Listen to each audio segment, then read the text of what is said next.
Magandang umaga po sa ating lahat. Narito ang ating weather update para sa araw ng Miyerkules, July 29, 2026.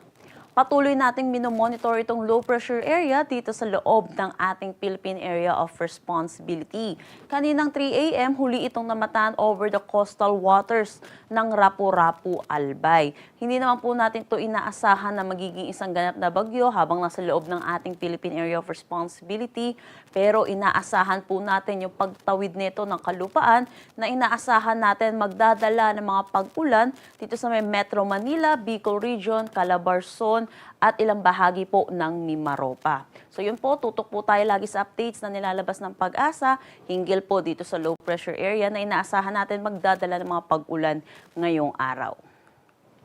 Para sa magiging panahon natin ngayong araw dito sa Luzon, dalawang weather system po ang inaasahan natin na magpapaulan. Una na dito, yung nabanggit kong low pressure area na tatawid ng ating kalupaan. Ito po inaasahan natin magdadala ng mga kalat-kalat na pag-ulan dito sa may Metro Manila, Calabarzon, Central Luzon, Bicol Region, probinsya ng Mindoro, pati na rin sa may Marinduque at Romblon. Samantala, yung pangalawa nating weather system ay yung easterlies or yung mainit at malinsangan na hangin na nanggagaling sa dagat Pasipiko. Ito naman ay magdadala ng mga pag-ulan dito sa may Cagayan at Isabela.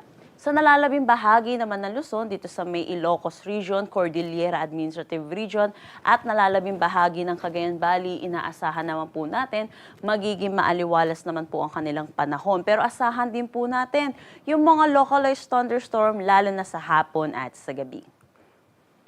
Agwat ng temperatura para sa Metro Manila, 24 to 31 degrees Celsius. Sa Lawag, 25 to 32 degrees Celsius. Tuguegarao, 25 to 33 degrees Celsius. For Baguio, 16 to 24 degrees Celsius. Tagaytay, 22 to 31 degrees Celsius. At Legazpi, 24 to 32 degrees Celsius. Para naman dito sa may Palawan, buong Visayas at Mindanao, maaliwalas na panahon naman ang kanilang inaasahan. Pero yun din po, mataas po ang tsansa ng mga localized thunderstorm lalo na sa hapon at sa gabi. Ingat po tayo dahil kahit hindi po nagtatagal ang mga thunderstorm, ay posible pa rin po ang mga pagbaha at mga pagguho ng lupa. Tutok po tayo lagi sa updates na nilalabas ng Pag-asa hinggil po sa mga thunderstorm advisory.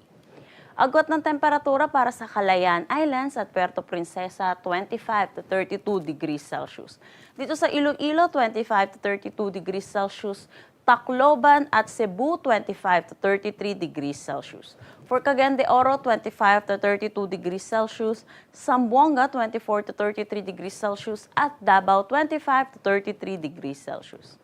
Wala naman tayong nakataas na anumang gale warning sa anumang seaboards ng ating bansa. Pero iba yung pag-iingat po para sa ating mga kababayan mangingisda at yung mga sasakyan maliit pandagat ay posible po yung mga localized thunderstorm kaya makakaranas pa rin po ng mga pag-ulan lalo na po dito sa may region po ng Bicol.